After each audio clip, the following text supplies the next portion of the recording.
Amados irmãos, amadas irmãs, podemos ver quão atuais e preciosas são essas lições do Getsemane na questão de vigiar e orar.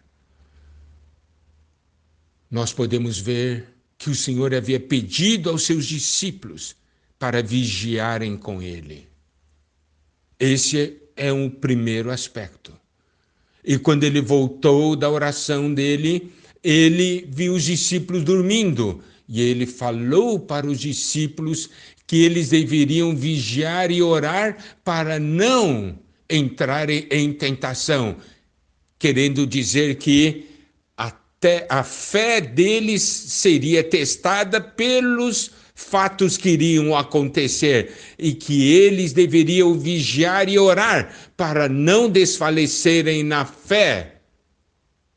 E falou a eles de uma maneira muito clara: o espírito, na verdade, está pronto, mas a carne é fraca. Vimos a importância de vigiar e orar. Não adianta você vigiar e não orar, não adianta você orar e não vigiar. Essa dupla caminha junto. Vimos também que isso era necessário para os discípulos vencerem. Mas, mesmo tendo falado, quando ele foi orar novamente e voltou, ele achou-os outra vez dormindo. Seus olhos estavam pesados. Eles também não sabiam o que responder quando o Senhor falou com eles a segunda vez. Eles estavam dormindo de tristeza, estavam muito tristes. E o sono, dormir, faz alguém fugir disso. E ocorreu uma terceira vez. E quando o Senhor voltou, encontrou, diz: ainda dormis e repousais. É chegada a hora. O Filho do Homem está sendo entregue na mão de pecadores. Levantai-vos, vamos, eis que o traidor se aproxima. E nós vimos o seguinte: enquanto os discípulos dormiam, o inimigo estava muito desperto, ativo, fazendo as coisas contra o Senhor. Amado irmão, amada irmã, enquanto nós dormimos, o inimigo está trabalhando, está atacando. Por isso o Senhor nos diz que devemos vigiar e orar. Amados irmãos, amadas irmãs,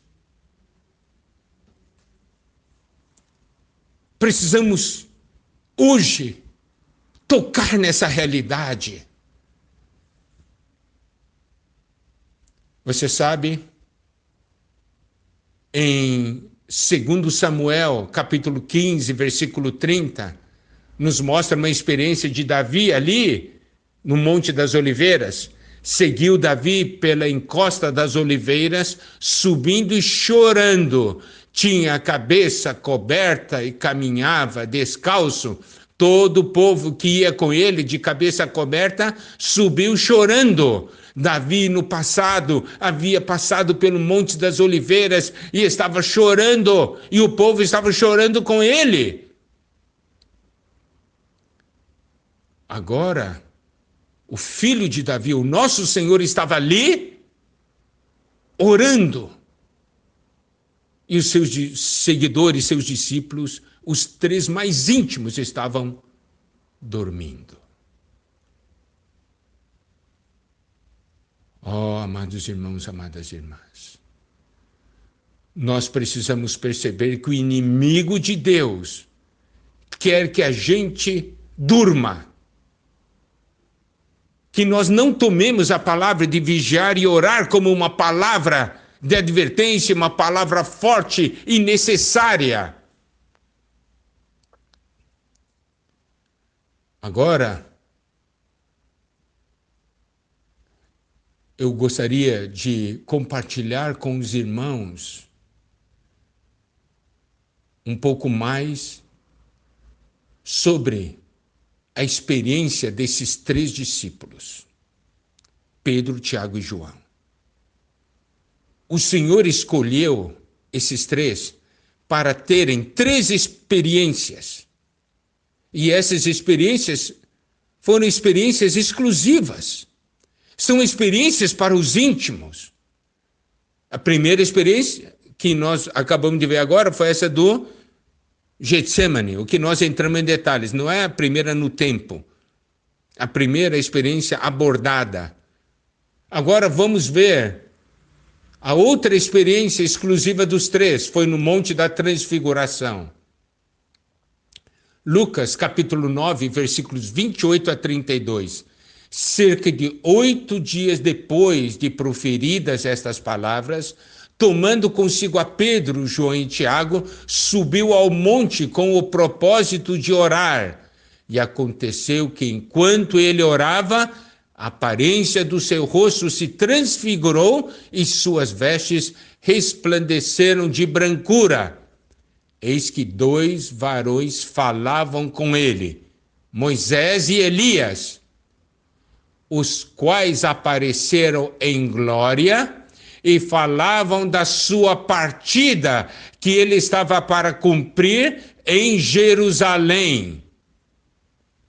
Preste atenção, lá no Monte das Oliveiras, aliás, ali no Monte da Transfiguração, o Senhor foi orar e enquanto estava orando, seu rosto se transfigurou e suas vestes resplandeceram. Daí apareceram Moisés e Elias e começaram a falar com ele. Falavam sobre o quê? Da sua partida que ele estava para cumprir em Jerusalém. Agora vamos ver os discípulos. Versículo 32. Pedro e seus companheiros achavam-se premidos de sono, mas conservando-se acordados, viram a sua glória e os 2 varões que com ele estavam.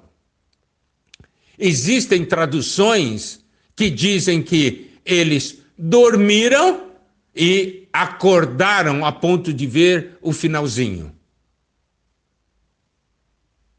Veja, esse mesmo Pedro, Tiago e João, antes da experiência do Getsemane, ele estava ali no Monte da Transfiguração, e enquanto o Senhor Jesus estava orando, ele estava ali também premidos de sono. Como eu disse, algumas versões dizem que eles dormiram e depois acordaram, e quando eles acordaram, viram a glória do Senhor e dos 2 varões que com ele estavam. Novamente vemos aqui o sono. Então, olha só.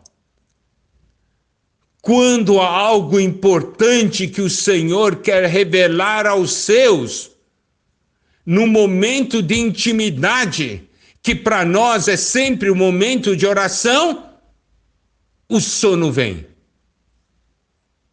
O inimigo não quer que a gente veja a glória do Senhor. O inimigo não quer que a gente veja o que o Senhor passou, a agonia, o sofrimento do Senhor por nós. E por isso que vivemos muitas vezes de uma maneira tão relaxada.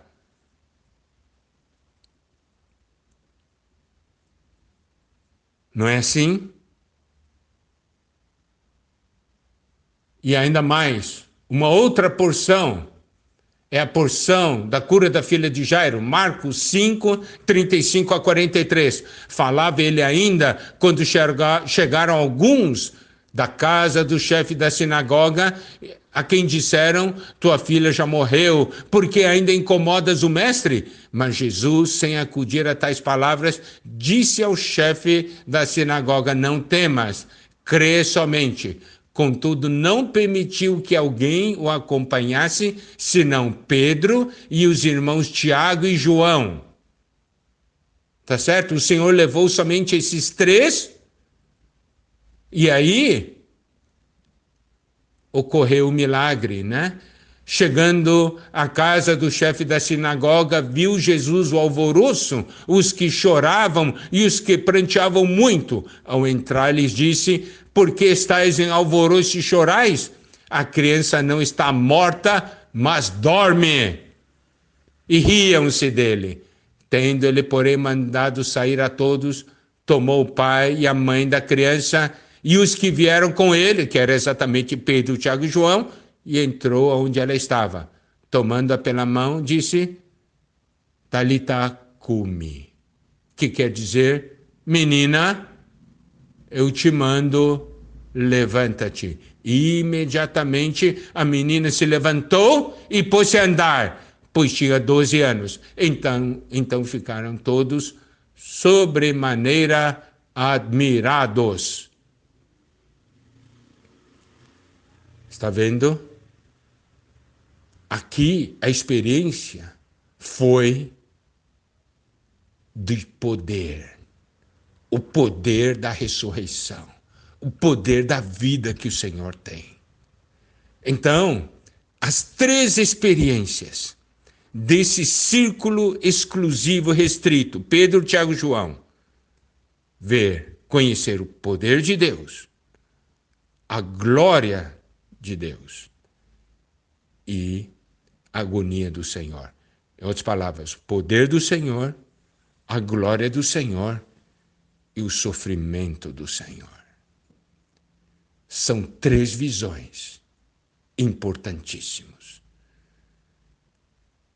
Quando nós vemos o que o Senhor quer e o que Ele sente, certamente vigiaremos com Ele. E nós vigiaremos e oraremos. Louvado seja o Senhor.